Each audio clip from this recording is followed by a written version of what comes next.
No vídeo anterior nós vimos que o Fyodor Pavlovich Karamazov, assim que recebeu o dote de Adelaida Ivanovna,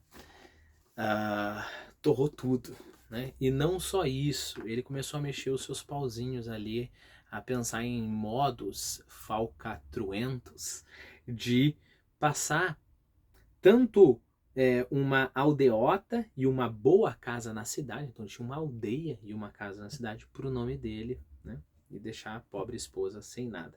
E ela simplesmente ia aceitar tudo porque ela está acima de tudo isso, né? Ela não ia sujar a sua mão e a sua boca usando palavras para discutir aspectos prosaicos da vida. Mas, por sorte, a família de Adelaida Ivanovna entrou em ação e coibiu o larápio. Sabe-se ao certo que o casal brigava com frequência.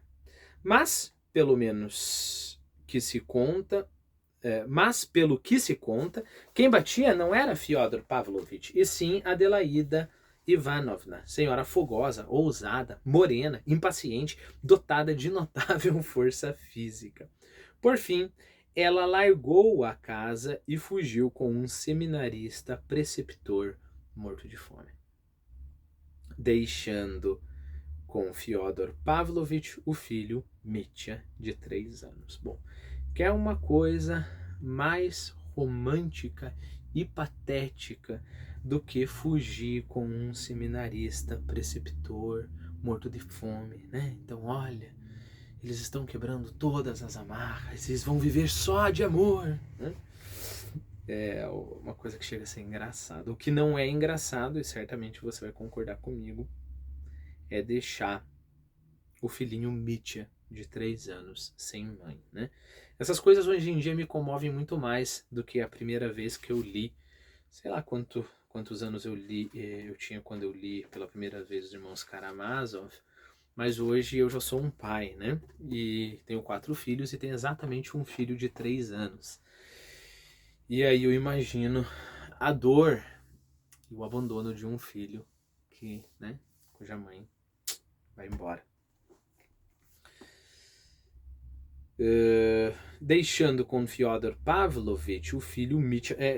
Repare, lembra que no começo ele falou dos 3 filhos, né? Dmitri, Ivan e o Alexei, né?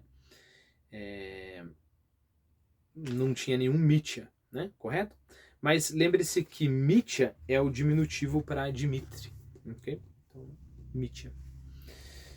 De noite para o dia, Fyodor Pavlovich montou em casa um verdadeiro harém e a mais orgiástica das bebedeiras, enquanto nos intervalos percorria quase toda a província entre lágrimas, queixava-se a todos e a cada um de Adelaida Ivanovna que o abandonara. E além do mais, entrava em detalhes tais de sua vida conjugal que para um esposo seria o cúmulo da vergonha comunicá-los.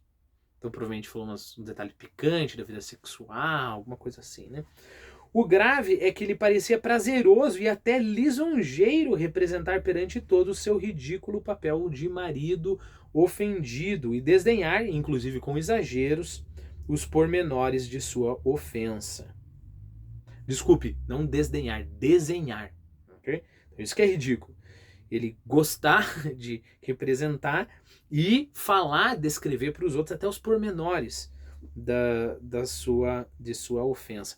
Olha, eu acredito que ele contava ali, eu vi mesmo, teve um dia que eu estava passando, sei lá, no celeiro, e a Adelaída estava lá trancada, né? Então ele descrevia tudo que ele suspeitava, né? E é claro, isso ainda é mais ridículo para um corno, né? É de pensar, Fyodor Pavlovich, que o senhor até recebeu um título de tão satisfeito que anda, apesar de toda a sua amargura, diziam-lhe os galhofeiros. Muitos até acrescentavam que ele se comprazia em aparecer com a renovada feição de palhaço e o fazia de propósito com o fim de provocar mais riso, fingindo não se dar conta de sua situação cômica, né? Eu sou um palhaço, mas eu nem sei que eu sou palhaço. É isso que ele fingia ser. Pensando bem, quem sabe isso não fosse até ingenuidade dele? Como assim ingenuidade dele? Ou seja, quem sabe ele não estava fazendo aquilo por maldade. Maldade aqui vamos entender como premeditação, tá?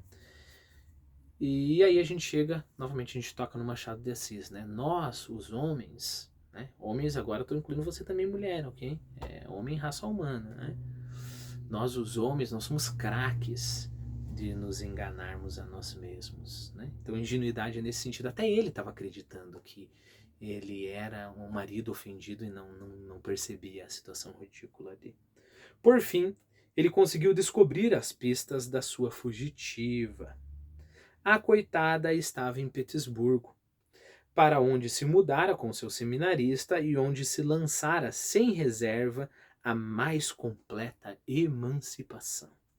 Imediatamente, Fyodor Pavlovich desdobrou-se e começou a preparar a viagem a Petersburgo, sem, é claro, saber para quê. De fato, é possível que então tivesse mesmo viajado. Contudo,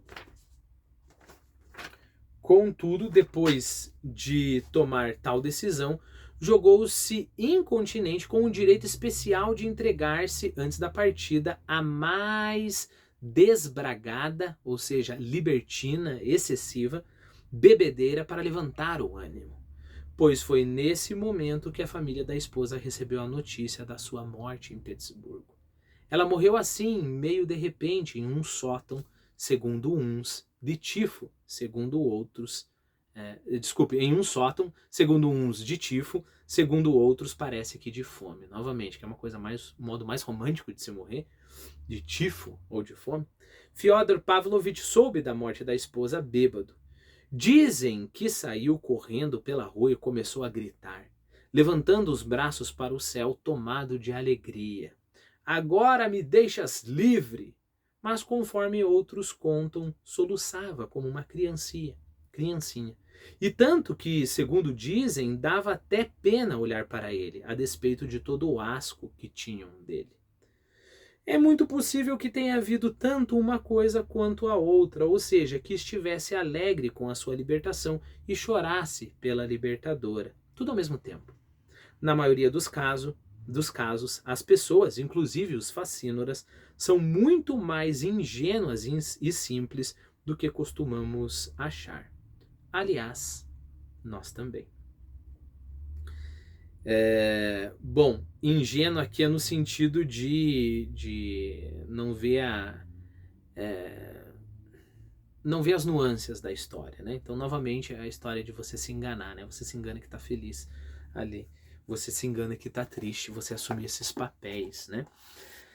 Mas, na verdade, você tá sentindo as duas coisas, né? E aqui, novamente, Dostoiévski é parecido com o Machado de Assis, né? Se faz muito disso, lê Dom Casmurro e pensa, não, mas essas pessoas aqui, elas são todo mundo safado, tá tentando um controlar o outro, roubar o dinheiro do outro, ou eles são bonzinhos, né? E é horrível ver essas discussões, sei lá, até entre especialistas. Não, mas na verdade é o burguês safado. Machado de Assis diria as duas coisas, né? O nosso Pavlovich, ele está triste com a mulher que morreu, ou ele está aliviado porque agora ele vai ficar com tudo? As duas coisas, né? E quando ele se conta uma história, descrevendo ele mesmo, né, falando eu sou o cara que estou aliviado, ele na verdade está sendo muito mais ingênuo e simples do que se possa achar. E nós, como diz o narrador, também somos assim.